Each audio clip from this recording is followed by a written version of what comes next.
Hello students, मैं सुधा स्थाना आज जयशंकर प्रसाद द्वारा लिखा हुआ ममता नामक पाठ लेकर आपके लिए उपस्थित हुई हूँ।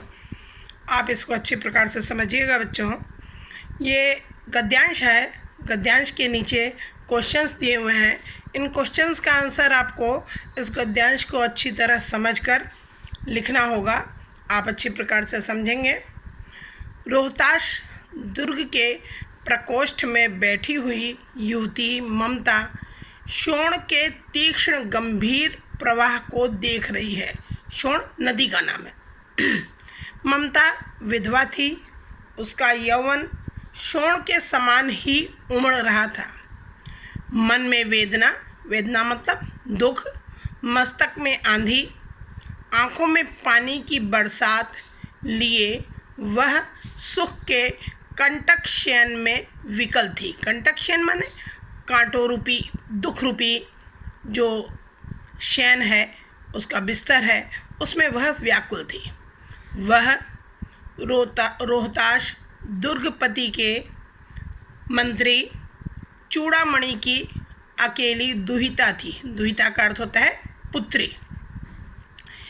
फिर उसके लिए कुछ अभाव होना असंभव था, परंतु वह विधवा थी। हिंदू विधवा संसार में सबसे तुच्छ निराश्रय प्राणी है। निराश्रय जिसका कोई आश्रय न हो। तब उसकी विडंबना का कहाँ अंत था। अब आप अच्छी प्रकार से देखिएगा। इसके नीचे क्वेश्चंस लिखे हुए हैं। क्वेश्चंस के आंसर आपको मैं समझाऊंगी। पहला क्वेश्चन है, प्रस्तुत गद्यांश के पाठ और लेखक का नाम लिखिए। गद्यांश का पाठ का नाम क्या है बच्चों? ममता। और लेखक का नाम जयशंकर प्रसाद। मैंने पहले भी आपको बताया है कि ये क्वेश्चन आपको इस तरह से भी पूछा जा सकता है कि प्रस्तुत गद्यांश का संदर्भ लिखिए। संदर्भ आप क्या लिखेंगे? प्रस्तुत गद्यांश हमारी पाठ्य पुस्तक गद्य संकलन के ममता नामक पाठ से लिया गया है। इसके लेखक जयशंकर प्रसाद जी हैं। अगला क्वेश्चन है आपका, रेखांकित अंश की व्याख्या कीजिए।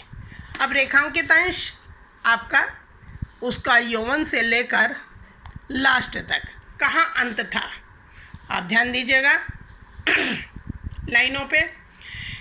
जिस प्रकार सोन नदी उफन कर बह रही है, उसी प्रकार ममता का यौवन भी पूरी तरह उफान पर है। उसके यौवन और सोन नदी के उमड़ते प्रवाह में अद्भुत समानता है।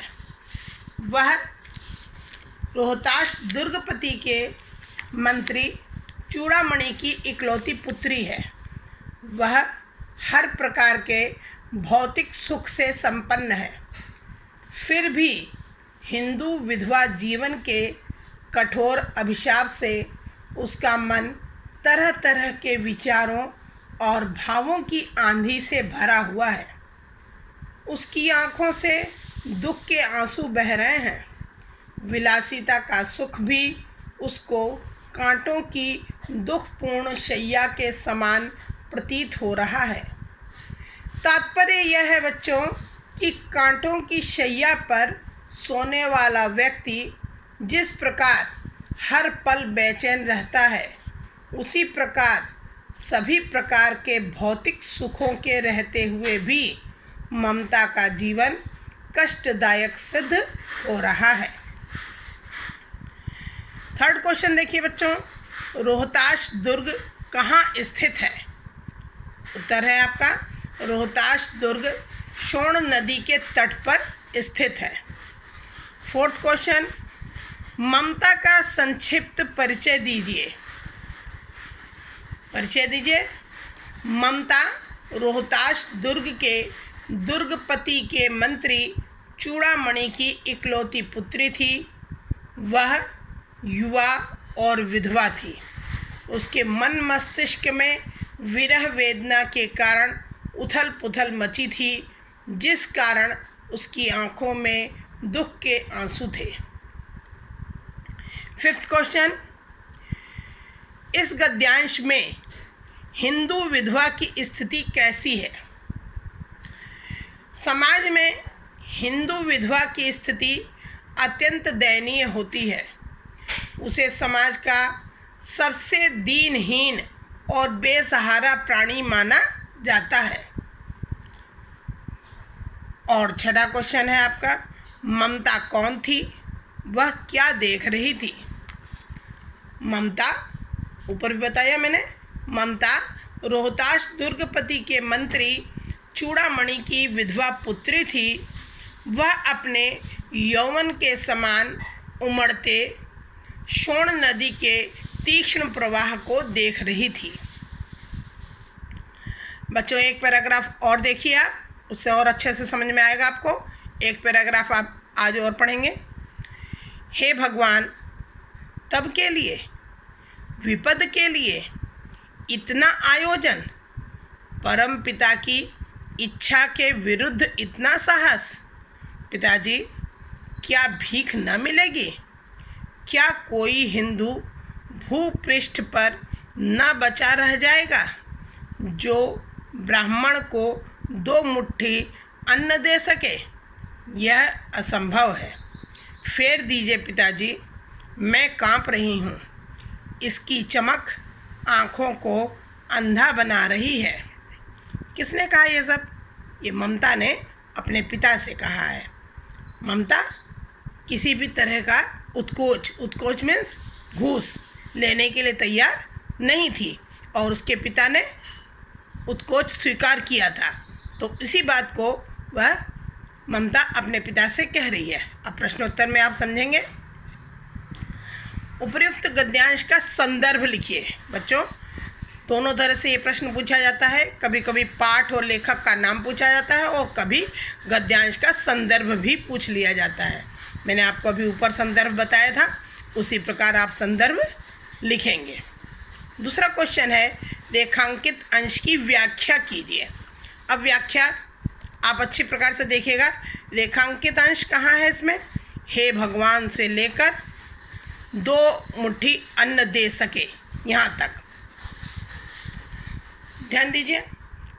क्या कहती है ममता? हे भगवान, मेरे पिता को धिक्कार है जिसने मुसीबत के समय के लिए अपना ईमान धर्म बेचकर घूस के रूप में यह विपुल स्वर्ण राशि प्राप्त की है। मेरे पिता कितने मूर्ख हैं कि जो यह नहीं जानते कि हम अपनी इच्छा से कुछ नहीं कर सकते। यदि हमारे भाग्य में मुसीबत है तो उसे किसी भी स्थिति में टाला नहीं जा सकता। सारे संसार की धन संपत्ति हमें उस मुसीबत से छुटकारा नहीं दिला सकती। इस विपत्ति को देने वाला परम शक्तिशाली परमात्मा ही तो है जो सारे संसार का संचालन करता है। जब उसने विपत्ति दी है तो उसे किसी भी स्थिति में टाला नहीं जाएगा। यदि हम उसके विरुद्ध कुछ करते हैं तो यह हमारा उसके प्रति दुस्साहस ही तो है। वह अपने पिता से कहती है कि पिताजी, आपने यह कार्य अच्छा नहीं किया। यदि भविष्य में विपत्ति आती भी है तो हम भीख मांगकर अपना पेट पाल सकते थे। इस घूस लेने से तो वह भीख मांगना कहीं ज़्यादा अच्छा होता। क्या आपको इस संसार पर यह भी भरोसा नहीं रहा कि कल को भिखारी को भीख भी नहीं मिलेगी? यदि आपका यह सोचना है तो गलत है। आपकी सोच के अनुसार कल को यह धरती हिंदू विहीन नहीं होगी जो कि एक ब्राह्मण को अपना पेट भरने के लिए मुट्ठी भर अन्न भिक्षा में न दे सके। यदि आप यह सोच रहे हैं तो यह आपकी भयंकर भूल है। ऐसा कदापि नहीं होगा। यानी हिंदू तो इस पृथ्वी पर रहेंगे ही जो ब्राह्मणों को एक मुट्ठी अन्न पेट भरने के लिए अवश्य दे सकें। 3rd क्वेश्चन देखिएगा बच्चों। विपत के लिए इतना आयोजन, यहाँ इतना आयोजन के द्वारा किस आयोजन की बात की गई है? ममता के पिता चूड़ामणि ने उसके भविष्य की चिंता करते हुए उसे 10 थाल भरकर सोना उपहार में दिया। चूड़ामणि को यह सोना उत्कोच के रूप में, उत्कोच का अर्थ होता है बेटा घूस, के रूप में प्राप्त हुआ था। चूड़ामणि के इसी उत्कोच की बात इतना आयोजन के द्वारा की गई है। 4th क्वेश्चन, चूड़ामणि ने ऐसा क्या किया जो ममता को परमपिता की इच्छा के विरुद्ध लगा? चूड़ामणि ने ममता के लिए उत्कोच के रूप में स्वीकार किया गया 10 थाल सोना भरकर उपहार में प्रदान किया। उसका यही कार्य ममता को परमपिता की इच्छा के विरुद्ध लगा।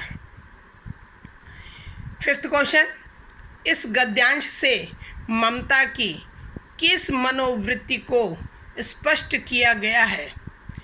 इस गद्यांश से ममता की भाग्यवादी अथवा ईश्वरवादी मनोवृत्ति को स्पष्ट किया गया है। 6th क्वेश्चन है, किस वस्तु की चमक ममता की आँखों को अंधा बना रही है? सोने की चमक